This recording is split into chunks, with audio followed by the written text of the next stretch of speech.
여야의 당대표가 한 번 만나는 게 뭐 이렇게 어렵나 싶습니다. 국민의힘이 생중계 회담을 제안하니까 민주당이 예의가 없어 라면서 어제 실무회담이 파행됐죠. 오늘도 만남을 미루다가 결국 못 만난다고 합니다. 영상부터 보시고 이어가겠습니다.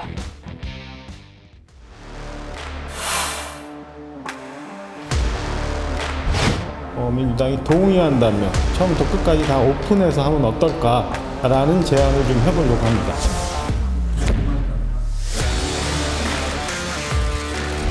하나의 보여주기식 이벤트로 만들려고 하는 게 아닌가.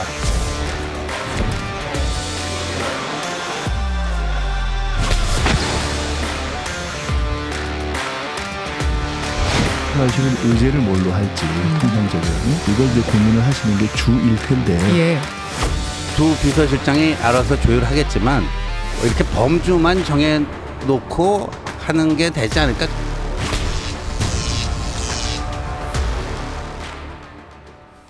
당초 실무자 협의가 오늘 오전에 잡혀 있었는데 그게 연기가 됐고요. 뭐 2시, 4시, 그리고 6시 얘기를 하다가 지금 방송 직전에 들리는 소식으로는 오늘 못 만나기로 했답니다. 못 만난대요. 이현정 의원님, 네. 지금 일요일에 보기로 했잖아요. 그렇죠. 실무자들 만나는 것부터 이렇게 어렵습니까? 참 이게 여야 대표회담이 이루어진 게 제가 알기로 아마 3년 1개월 만인 것 같습니다. 예전에 예. 이준석, 송영길 두 분이 이제 만났던 그 이어서인데 실질적으로 여야 회담은 11년 만에 처음이라 그래요.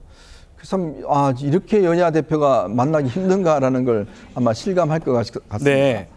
그만큼 이번 같은 경우는 좀 의외로 빨리 이루어진 측면이 있습니다. 이재명 대표가 당선되고 난 다음에 곧바로 제의를 했고 이거를 한동훈 대표가 바로 받아서 네. 좀 빨리 하자라고 해서 굉장히 의례적으로 보면 굉장히 빨리 이루어진 거 아니겠습니까? 날짜부터 좀 빨리 잡은 측면이 있다는 그렇죠. 거죠. 왜냐하면 이제 아직 그 당 내부에 각자 당 내부의 어떤 의견을 정리할 수 있는 그러한 좀 시간이 필요할 겁니다. 뭐 최상병 특검 같은 경우는 이제 여당에서 또 금투세 문제 같은 경우는 야당에서 내부 입장이 아직 조율되지 않는 상황이에요. 이제 그런 상황에서 이제 만나는 것은 아마 좀 기싸움 측면도 있고 서로 간에 노리는 게 있을 것 같습니다. 근데 지금 이 문제가 단순히 이제 한동훈 대표의 어떤 그 공개 회담 이걸 놓고 저는 결렬됐다고 보기에는 좀 석연찮은 점이 있어요. 그럼요. 왜냐하면 이 문제는 이미 지난해 6월 달에 당시 이재명 대표가 당시 김기현 대표에게 건의를 했던 사안입니다.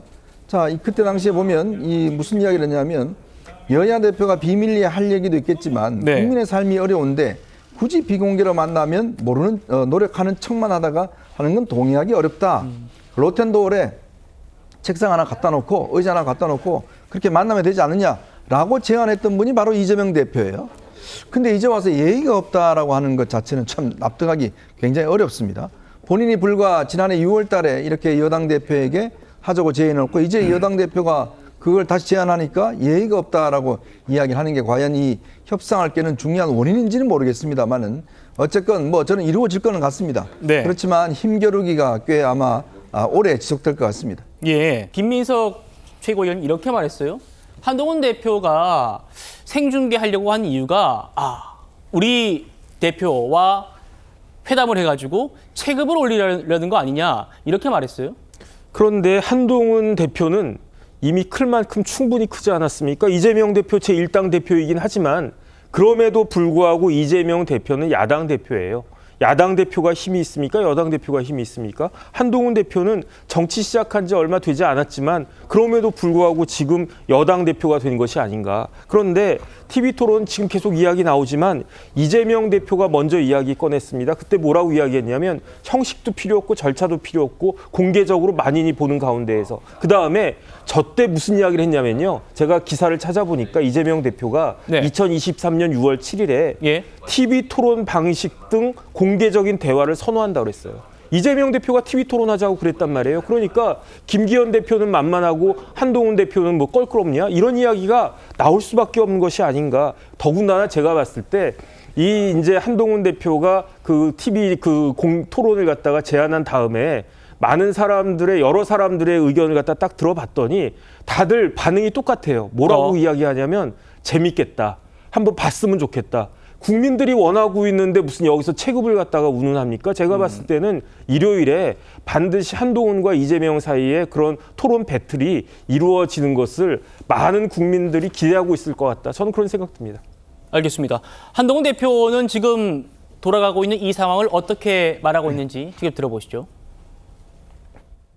국민이 여야의 대표가 대화하는 것을 보는 게 불쾌할 일은 아닐 것 같고요. 민주당도 새로운 민주당이라고 새로운 정치를 하겠다고 하지 않았습니까? 논의의 과정, 어떻게 사안들을 보고 있는지에 대해서 국민들께서 보시는 게 저는 불쾌할 일도 아니고 오히려 좋은 일이다. 전예현 민주연구원 부원장 나와 계신데요. 여야 대표가 대화하는 걸 국민들이 뭐가 불쾌하겠느냐? 한동훈 대표 말 어떻게 들으셨어요? 예, 여야 대표가 대화하는 걸 왜 국민들이 불쾌하겠습니까? 하지만 국민들이 정말 보고 싶은 것은 토론 배틀이 아니라요. 여야가 제대로 일을 하고 뭔가 성과를 내는 걸 보고 싶을 겁니다. 그렇다면은 여당도 야당도 지금 시기에는 정말 살얼음을 걷는 심정으로 이번 회담을 잘 해서 국민들에게 뭔가 성과를 보여줘야 되는 시기인데 한동훈 대표 지금 말하는 거 제가 들어만 봐도 이거는 뭔가 싸움을 하자는 건가? 아니면 자꾸 트집을 잡아서 혹시 회담을 안 하려는가? 이렇게 의심이 드는 부분이 있습니다. 그래서 정말 어떤 회담을 하고 대화를 하려는 상대방을 만날 때는 더 조심스럽게 진정성 있게 다가가야 되는 것이라고 저는 생각을 하고요. 네. 무엇보다도 우리 변호사님께서 여당이 더 힘이 있고 국정운영의 주체라는 식으로 말씀을 하시면서 동의합니다. 그렇다면 오히려 야당이 안 한다고 해도 여당에서는 국회가 이렇게 되면 안 된다. 우리가 이 정부를 성공하려는 것은 여야의 문제가 아니라 너무나 어려운 국민들을 위해서 해야 되는 거니까 같이 하자라고 오히려 상대방이 받아들일 수 있는 안을 내고 설득하려는 노력을 해야 되는데요. 저는 그런 부분에 있어서 지금 여당의 모습은 굉장히 부적절하다고 봅니다.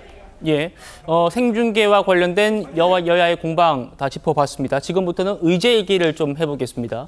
한동훈 대표는 의제에 관련해서는 나 아직 보고를 못 받았다라고 말을 아꼈습니다. 들어보시죠. 회담 형식이나 의제에 대해서 정해진 게 좀 있을까요? 실무진끼리 아마 조용히 말씀 나누는 걸로 알고 있는데요. 제가 그 내용을 보고받지 못했습니다. 회담에서 제3자 추천 특검법은 그냥 다시 하실 건가요? 회담에 의제 제한은 없습니다. 민주당에서 마무리하겠습니다. 의제로 제가 특검법 관련해가지고 가져온다고 하는데 서로 다른 이야기만 계속할 가능성이 있다. 뭐 이런 우려가 좀 나오는데 어떻게 보세요? 대화하는 것이죠. 대화하는 것이고요. 지금 여야 대표가 지금 여러 가지 교착되어 있는 정치의 상황들 그것에 대해서 국민들께서 실망하고 계시고 피로감을 느끼고 계시잖아요. 민생 정치를 하기 위해서 좋은 대화를 할 수 있기를 기대합니다.